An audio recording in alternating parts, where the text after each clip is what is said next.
In the age of pharaohs, where gods were carved in stone and empires crushed entire nations, one Hebrew child escaped genocide. He lived as a prince, returned as a prophet, and confronted the greatest empire on earth. He brought plagues upon Egypt. He split the sea. He walked with God face to face. This is the astonishing rise of Moses, the man who went from exile to liberator. Welcome to episode 3 of 1000 amazing Bible characters that changed history. This is History Master. Egypt trembled under fear. The Hebrew people grew too numerous, too strong, too threatening. Pharaoh issued a brutal decree. Every Hebrew baby boy must die. But one mother, Jochebed, refused to bow to fear. She placed her son in a basket, sealed it with pitch, and released him into the Nile, trusting the river to carry her child into destiny.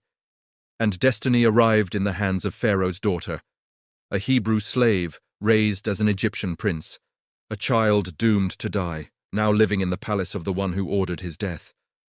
Moses' life was a miracle from the beginning. Moses grew up educated in the wisdom of Egypt, mathematics, warfare, philosophy, politics.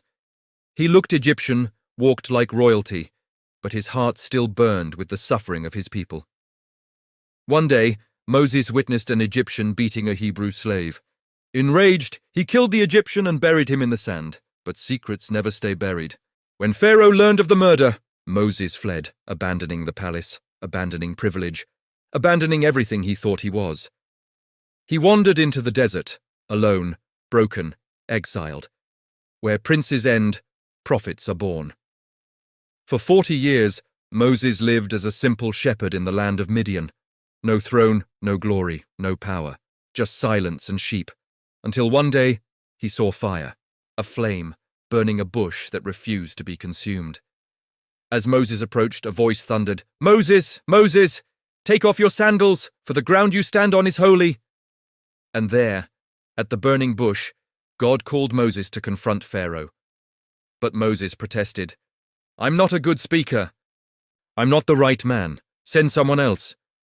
Yet God replied, "I will be with you," a reluctant man given an unstoppable mission. Moses returned to Egypt, not as a prince, but as a messenger of divine justice. He and Aaron stood before Pharaoh and declared, "Let my people go." Pharaoh laughed, mocked, rejected, and the plagues began. Blood in the Nile, frogs covering the land, gnats, flies, disease, boils. Hail that shattered Egypt, locusts that devoured everything green, darkness that smothered the kingdom for days. But Pharaoh's heart remained hard. Then came the final plague, the death of the firstborn. Only houses marked with lamb's blood would be spared. That night broke Egypt. Pharaoh relented at last. The Hebrews, after 400 years of slavery, were finally set free. Freedom was short-lived. Pharaoh reversed his decision and unleashed his army to drag the Hebrews back into slavery. The people found themselves trapped, mountains on both sides, the sea before them, Egypt's army behind them. Panic spread. Hope died. But Moses lifted his staff and stretched out his hand. The winds roared, the waters trembled, and the Red Sea split open. Walls of water rose on both sides, creating a pathway through the deep. The Hebrews walked across on dry ground. When the Egyptian army followed, the sea crashed back upon them. A miracle that even today stuns historians and theologians. Freedom is not easy. Liberation is not the end. It is the beginning. In the wilderness, the Hebrews faced hunger, thirst, enemies, and fear. God provided water from rocks, bread from heaven, and victory over armies. Yet the people complained. They doubted. They rebelled. And Moses, the man who stood against Pharaoh, now stood between God and a nation that struggled to believe. His patience was tested, his leadership stretched, his heart worn, but his faith unbroken. At Mount Sinai, the earth shook with thunder, and the skies burned with divine fire. Moses ascended the mountain alone, into the storm, into the presence of God. There, he received the 10 Commandments, the foundation of morality for billions around the world. He saw God's glory, spoke with him face to face, and became the mediator of the covenant.